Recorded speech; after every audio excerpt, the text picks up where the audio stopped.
আসসালামু আলাইকুম রাহমাতুল্লাহ। সুপ্রিয় শিক্ষার্থী বন্ধুরা, স্বাগত তোমাদের সহজে শিখুর পক্ষ থেকে। তোমরা জানো যে আমরা নবম শ্রেণীর অনুক্রম ও ধারা এই অধ্যায়ের ইতিমধ্যে একটি আ আ পর্ব করেছি, যেখানে আমরা পাঞ্জেরি শেষ মুহূর্তের প্রস্তুতির যে গাইড তোমাদের আছে, সেখান থেকে ১ থেকে ১০ নং প্রশ্নের সমাধান করেছি। তো আজকের এই পর্বে আমরা ১১ থেকে ২০ নং প্রশ্নের সমাধান করব। চলো বন্ধুরা, আমরা ক্লাসটি শুরু করি। তো প্রথমে আমরা একটি ধারা দেখতে পাচ্ছি। প্রশ্নে বলছে যে এটি একটি সমান্তর ধারা, তাহলে এর মান নির্ণয় করো। তো আমাদের ধারাটি আমরা আগে প্রথমত লিখলাম যে এটি একটি প্রদত্ত সমান্তর ধারা। এখন এই ধারাটার প্রথম পদ A1 সমান হচ্ছে 3 এবং সাধারণ অন্তর D ইকুয়াল A থেকে কি হবে? 3 মাইনাস হবে অথবা 9 থেকে মাইনাস হবে। তো আমরা জানি যে পরেরটা থেকে আগেরটা বিয়োগ করতে হয়, সেই হিসেবে A থেকে -3। আচ্ছা, ধারাটির তৃতীয় পদ হচ্ছে আমরা পেয়েছি 9। তাহলে বা এখন যদি আমরা দেখি যে আমরা আ তৃতীয় পদের যে সূত্র, হ্যাঁ? সেটা যদি আমরা লিখি, যেমন A1 প্লাস আমরা জানি যে n তম পদের সূত্র কি? A প্লাস n-1 ইন্টু হচ্ছে D, এটা হচ্ছে n তম পদের সূত্র। তখন এবং পদের সংখ্যা যদি আমাদের 3 হয়, তাহলে n এর জায়গায় কত বসবে? 3 বসবে। আর A তো আমাদের দেওয়াই আছে 3। আচ্ছা, আর D ডিসট্যান্স তো দেওয়া আছে আমাদের A-3, তাই না? তো A-3 দেওয়া আছে। তাহলে এমন যদি হয়, তো সেক্ষেত্রে আমরা কি পাই? তো যেহেতু আমাদের প্রথম পদটা হচ্ছে A1, পরেরটা A2, তারপরটা A3, হ্যাঁ? তো আর সেই হিসেবে আমাদের প্রথম যে পদটা সেটা হবে কি? A1। তাহলে A1 plus n-1 into D। তাহলে A1 plus n-1 into D লিখলাম। তো ৩ নম্বর পদের জন্য আমরা এখানে 3 লিখেছি, তাই n এর জায়গায়। তো ৩ নম্বর পদ আমরা দেখতে পাচ্ছি 9। এইজন্য আমরা এর মান 3 প্লাস 2, কিভাবে? 3 থেকে 1 গেলে 2 আর D এর মান হচ্ছে -3 ইকুয়াল 9। 3 প্লাস 2a, আবার 2 এর সাথে 3 গুণ করলে 6 ইকুয়াল 9। আচ্ছা, এরপর এখন লক্ষ্য করো। এরপর এখন লক্ষ্য করলে আমরা কি পাচ্ছি দেখো। আমরা পাচ্ছি এখানে হচ্ছে 2a থাকছে, আর এখানে 6 থেকে 3 মাইনাস যাবে। তাহলে কি হবে? -3। তাহলে 2a মাইনাস 2 ইকুয়াল 9। তাহলে 2a ইকুয়াল 9 প্লাস 3। তাহলে 2a ইকুয়াল 9 3 12। তাহলে a ইকুয়াল 2 দিয়ে এটাকে ভাগ করব। তো 2 দিয়ে এটাকে ভাগ করলে কত হবে? 6 হবে। তাহলে এর মান হচ্ছে 6। তাহলে নির্ণয় এর মানটা আমরা পেয়ে গেছি, সেটা হচ্ছে 6। প্রিয় শিক্ষার্থী বন্ধুরা, তাহলে আমরা 2 নম্বরে চলে যাই। 2 নম্বরে আমরা দেখতে পাচ্ছি যে 2 + 7 + 12 + 17 এটিও একটি সমান্তর ধারা। ধারাটির দশম পদ নির্ণয় করো। সহজ। তো প্রথমত আমরা ধারাটা লিখব। ধারাটির প্রথম পদ দেখতে পাচ্ছি A = 2 এবং ধারাটির সাধারণ অন্তর বের করতে হলে আমাদেরকে কি করতে হবে? আমাদেরকে এইটা থেকে এটা বিয়োগ করতে হবে, অর্থাৎ পরেরটা থেকে আগেরটা বিয়োগ। তাহলে 7 থেকে 2 বিয়োগ করতে পারো, 12 থেকে 7 ও বিয়োগ করতে পারো। তো 7 থেকে 2 গেলে যেমন 5, একই রকম 12 থেকে 7 গেলেও 5। তো যাই হোক, আমরা 7 থেকে 2 বিয়োগ করছি। তাহলে 7 থেকে 2 গেলে এদের মধ্যে ব্যবধানটা হচ্ছে 5। আমরা জানি যে সমান্তর ধারার n তম পদ, সেটার সূত্র হচ্ছে কি? an = a plus n-1 GD, অর্থাৎ n তম পদের সূত্র এটা। তো ভালো কথা। তো ধারাটির দশম পদ, যেহেতু n এর জায়গায়, এই জন্য এখন আমরা 10 লিখব। ধারাটির দশম পদ, এই জন্য a10 ইকুয়াল n এ সূত্রটা হচ্ছে কি? a plus n-, D। শুধুমাত্র n এর জায়গায় 10, বাকি যে মানগুলো পাচ্ছি সেগুলো বসাবো। 2 প্লাস n এর মান 10 - 1 ইন্টু 5, কেন? D হচ্ছে 5। তো জাস্ট 2 প্লাস 10 থেকে গেলে হচ্ছে 9, 5 + 1 45, 45 আর 2 47। তো এটাই হচ্ছে আমাদের নির্ণয় দশম পদ 47। প্রিয় শিক্ষার্থী বন্ধুরা, এবারে আমরা 13 নং প্রশ্নের দিকে যাই। এখানে আমরা দেখতে পাচ্ছি একটি ধারা, যেখানে বলছে যে 30 টি পদের সমষ্টি কত? এবারে আমাদের কাছে সমষ্টি চেয়েছে। তো প্রদত্ত ধারাটা প্রথমত লিখতে হবে এবং আমরা বলব যে এটা হচ্ছে একটা সমান্তর ধারা, কারণ আমরা দেখতে পাচ্ছি যে এখানে সাধারণ অন্তরটা সেম। 12 থেকে 7 গেলে যা হয়, 17 থেকে 12 গেলে তাই হয়, অর্থাৎ 5। তো সেই দিক বিবেচনায় এই ধারাটির প্রথম পদে A1 = হচ্ছে 7 এবং D হচ্ছে কত? 5। 12 থেকে 7 গেলে 5। তো এখন এটা একটা সূত্র জানি আমরা, সমান্তর ধারার n সংখ্যক পদের সমষ্টির সূত্র হচ্ছে ASN n/2 a plus n-1 D। আচ্ছা, তো আমরা এই জিনিসটা এখানে লিখব, হ্যাঁ? তো লিখার পরে সূত্রটাতে জাস্ট মান বসিয়ে দিব, তাহলেই হলো। আমরা দেখো, আমাদের n এর মান হচ্ছে কত? 30। 30 লিখলাম। 2a plus n-1 into D। Just আমরা কি করব? যে রেজাল্টগুলো আছে, যেগুলো মানগুলো আছে, ওগুলো বসিয়ে দিব। আমরা দেখেছিলাম যে U1 হচ্ছে 7, n এর মান 30, D এর মান 5 পেয়েছিলাম। খুব সহজ। 2 দিয়ে 30 কে ভাগ করলে 15। তো 2 এর মান 7, 30 থেকে গেলে 29 গুণ 5। তো এটা গুণ, এটা গুণ। আচ্ছা, তার যোগ অবস্থায় আছে, এই দুটো যোগ করলাম। তো এটার সাথে এটা কি গুণ করে দেবো? এটা। নির্ণয় সমষ্টি, এইটা হচ্ছে আমাদের ফলাফল। তো এরপর দেখো 14 নম্বরে দেখো একটি সমান্তর ধারার 16তম পদ বলছে হচ্ছে -22 -20 হলে প্রথম 31টি পদের সমষ্টি কত? তো মনে করি সমান্তর ধারাটির প্রথম পদ হচ্ছে a1 এবং সাধারণ অন্তর হচ্ছে d। আমরা জানি সমান্তর ধারার n-তম পদ, আমরা জানি সমান্তর ধারার n-তম পদ সমান a1 + n-1 ইন্টু d। তাহলে 16তম পদটা আমাদেরকে বের করতে হবে। আমরা ইতিমধ্যে বেশ কয়েকটা সূত্রে আমরা দেখেছি যে 16তম, n-তম, 20তম পদ কীভাবে লিখতে হয়, সূত্রটা কী। তাহলে সেই একই রকম সূত্র a + n-1 ইন্টু d। প্রথমটা হচ্ছে a1, a2, a3 এইভাবে সিরিয়ালি ক্রমানুযায়ী সংখ্যাগুলোর নাম্বারটা হয়। তাহলে প্রথমটা a1 + n-1 16তম পদ, তাই 16 এখানে n এর জায়গায় 16 -1 ইন্টু d। ডির জায়গায় কত হবে? d তো আমরা জানি না, তো ডির জায়গায় d বসবে, অসুবিধা নাই।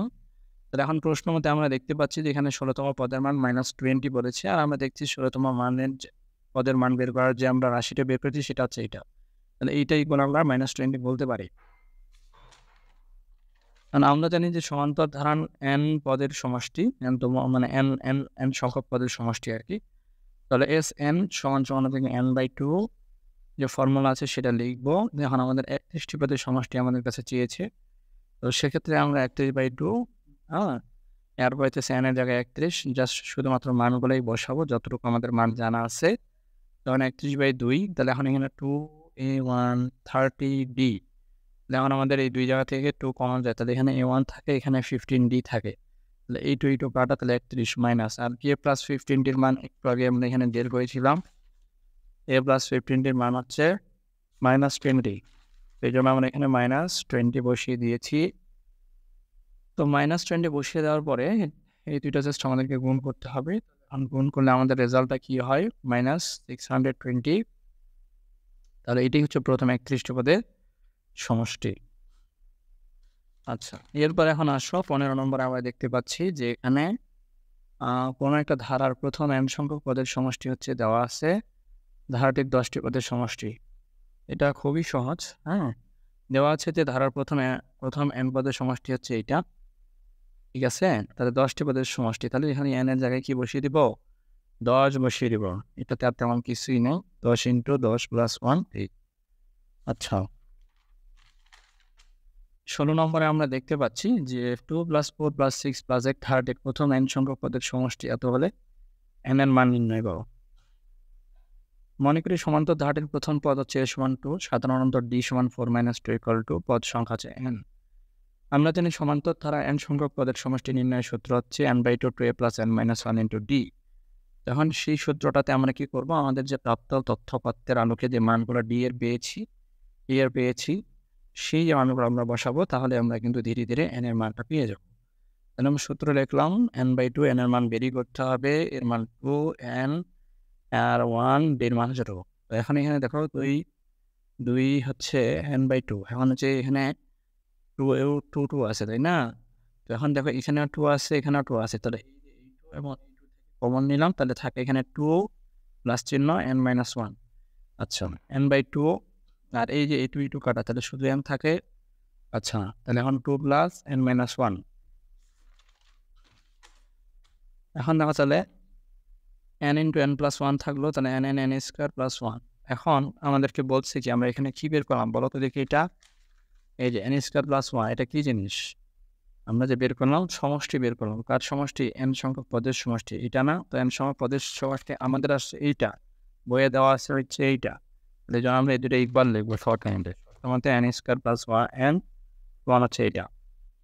এখন এই জিনিসটাকে আমরা এনে ভিতরে নিয়ে আসবো, তাহলে এটা মাইনাস হয়ে যাবে। তাহলে আমরা এখন যেটা কাজ করতে পারি সেটা হলো আমরা n² এখানে রাখি, বাকি সব জিনিসগুলোকে আমরা এই পাশে নিয়ে যাই, ঠিক আছে? তাহলে এখন দেখো এখানে একটা ভুল করেছে, এটা আসলে এরকম না। এখানে আমাদের যিনি করেছেন তিনি একটু ভুল করেছেন, এটা হচ্ছে চিহ্ন হবে, ঠিক আছে? আমাদের এখানে প্লাস, আমরা এখানে প্লাস চিহ্ন হবে, এটা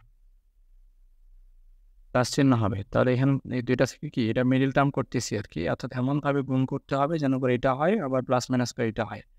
তো 51 আর 50 গুণ করলে এটা হবে, আর প্লাস মাইনাস করলে কিন্তু প্লাস n হবে। এখানে প্লাস আছে তাই 51 সামনে প্লাস দিয়েছি, বড়টা সামনে প্লাস। আচ্ছা, তো সেক্ষেত্রে আমাদের এখন কি হচ্ছে? তাহলে এই দুটো থেকে আমরা কমন নিচ্ছি n, তাহলে n থাকলো, আর এখানে আমি এন নিয়ে ফেলছে তাই 51 মাইনাস চিহ্ন এখানে আছে 50 এন এত, তাহলে এখানে 50 দুই জায়গাতেই আছে কমন, তাহলে 50 কমন নিলাম। আচ্ছা, তাহলে এখানে থাকে এন মাইনাসে মাইনাসে প্লাস চিহ্ন 50 দিয়ে এটাকে ভাগ করলে 51 আসবে। এই জায়গাটা আর এই জায়গাটা সেম, তাই একটা কমন, আর এখানে এন থাকলে এন নিলাম মাইনাস চিহ্ন 50 নিলাম ইকুয়াল 0। তাহলে এখন হয় এটা সমান 0 হবে অথবা এটা সমান 0 হবে, কিন্তু এন নট ইকুয়াল -51 কারণ পদ সংখ্যা ঋণাত্মক হইতে পারে না, তাই এন এর মান হচ্ছে 50। একটু তাকাও, দেখো এখানে এন এর মান হচ্ছে একটা 51 -51 একটা হচ্ছে 50, তাহলে মাইনাস তো পদ সংখ্যা হয় না, ঠিক আছে, পদ সংখ্যা তাহলে ধনাত্মক হবে, এই জন্য এন এর মান 50।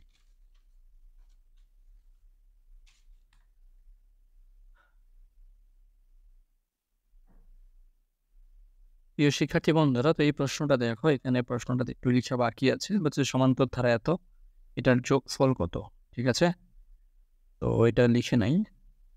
তো এখানে প্রথম পদ হচ্ছে a1 সমান হচ্ছে 1, এবং সাধারণ অন্তরটা আমরা বের করে নিই 2, এবং এখানে শেষ পদ, হ্যাঁ, তো শেষ পদটাকে আমরা কি ধরলাম, আমরা শেষ পদটাকে ধরলাম এবং পদের সংখ্যাকে আমরা n ধরলাম। তো সেক্ষেত্রে শেষ পদ এগুলো সমান কি a1 plus n-1 into d, তাই না, তো শেষ পদের মান বের করবো আর কি, হ্যাঁ, তো সমীকরণের আকারে, তাহলে এখানে হচ্ছে a1 plus n-1 into d equal কি, তাহলে আমরা বলতে পারি 125, এটা শেষ পদের যদি মান হয় সমীকরণ আকারে, তাহলে এটা ইকুয়াল কি 125 না, তাহলে আমরা এখন a1 এর মান 1 দিলাম, n-1 ইন্টু d ইকুয়াল 125।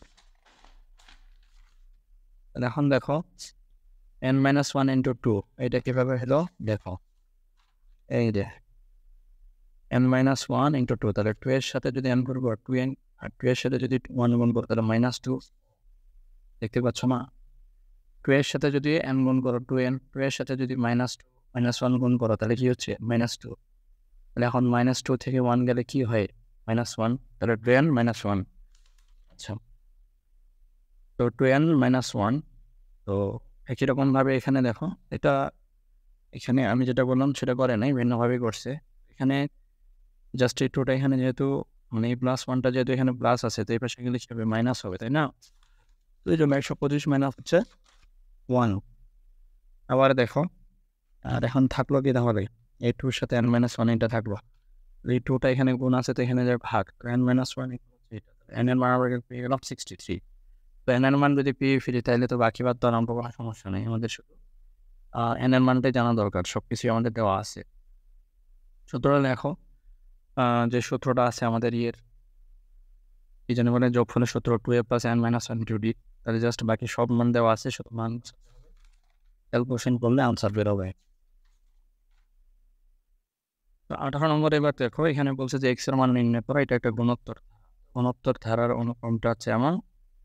এখন শর্ত মতে কি, যেহেতু এদের একটার সাথে মানে আরেকটার যেহেতু গুণোত্তর ধারা, তাই এটাকে এটা দিয়ে ভাগ করলে, এটাকে ভাগ করলে যে রেজাল্ট আসবে, একই রকমভাবে এটাকে এটা দিয়ে ভাগ করলে ঠিক একই রকম রেজাল্ট আসবে, যেহেতু এদের মানে গুণোত্তর ধারা, তাই এদের মধ্যে কি হবে, ব্যবধানটা সেম হবে, ঠিক আছে।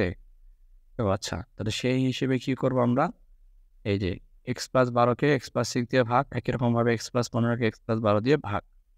আচ্ছা, তো এখন এইরকম থেকে আর গুণ দাও এবার, তো এটা যদি গুণ দাও, এটা যদি গুণ দাও, সেক্ষেত্রে x+12 হোল স্কয়ার পাবো, আর এখানে x+6 আর x+15। এখন এখানে সূত্র ফেলো, এই পাশে কি করবে, গুণ করে দেবে, x স্কোয়ার, x আর 15x, 6x, 6 আর 15 90, জাস্ট দুই জায়গায় বন্ধুটা কাজ করতে হবে। এখন এই পাশেও কাজ হবে, তারপর বাকি সব এই পাশে ট্রান্সফার হবে, ট্রান্সফার হওয়ার পরে এখানে দেখো এটা বাদ যায়, আর 24 থেকে উঠে গেলে 3x হয়, ঠিক আছে, 3x ইকুয়াল -54, তাহলে x ইকুয়াল কি -54/3, 3 দিয়ে 54 ভাগ করে -18, এই হচ্ছে আমাদের সমাধান। এরপর এবারে আসো 19 নম্বর, এখানে বলছে যে এটা একটা গুণোত্তর ধারা, হ্যাঁ, এত একটি গুণোত্তর অতিক্রম হলে x এর মান নির্ণয় করো। আচ্ছা, অতিক্রম লিখছে এটা হবে অনুক্রম, ঠিক আছে। আচ্ছা, এখানে বলছে যে প্রদত্ত গুণোত্তর যে অনুক্রমটা সেটা আমরা লিখলাম, তো এই আগে যে এরকম করে করেছি ঠিকই, এবং একবার আছে এটা কেটে দিয়ে ভাগ, আরেকবার এটা কেটে দিয়ে ভাগ, আর গুণ করার পরে x এর মান। দেখে নাও পারে কিনা। আর গুণ করলে সূত্র পড়বে, এ পাশে সূত্র পড়ে মিলিগ্রাম সবগুলো একদিকে থাকবে, সংখ্যাগুলো আরেকদিকে যাবে, কাটাকাটি করলেই নিজেদের মধ্যে এক্স এর মান আসবে। 20 নম্বরে বলছে যে কোনো গুণোত্তর অনুক্রমের প্রথম দ্বিতীয় পদ যথাক্রমে এত এত হলে ধারাটির পঞ্চম পদ নির্ণয় করো। প্রথম পদ এত, দ্বিতীয় পদ এত, তাহলে এক্ষেত্রে 27 হচ্ছে প্রথম পদ, এটা হচ্ছে দ্বিতীয় পদ, তাহলে 9কে 27 দিয়ে ভাগ, মানে সাধারণ অনুপাত তো পাচ্ছি আমরা 1/3। অনুপাতের পঞ্চম পদ কী হবে তাহলে A5 A1 R-5 × 1, এটা হচ্ছে সূত্র, ঠিক আছে, মানে একটা n-তম পদের মান নির্ণয়ের সূত্র হচ্ছে এটা। আচ্ছা, সেক্ষেত্রে আমরা A1 R এর উপরে 4, এর মান জানি 27, আর এর মানে এদের অনুপাতটা হচ্ছে 1/3 উপরে 4, তাহলে আনসার। তাহলে প্রিয় শিক্ষার্থী বন্ধুরা, আসলে শর্টটা আজকে খুবই ম্যাচ করতেছে, তারপরেও তোমাদের কথা চিন্তা করে ভিডিওটা বানাইলাম। আশা করছি তোমাদের অবশ্যই সমস্যা নেই, থাকেও তোমরা কমেন্টে জানাবে, প্রয়োজনে আমরা রিপিট ওটা শর্ট ভিডিও শর্টসে দিয়ে দেবো।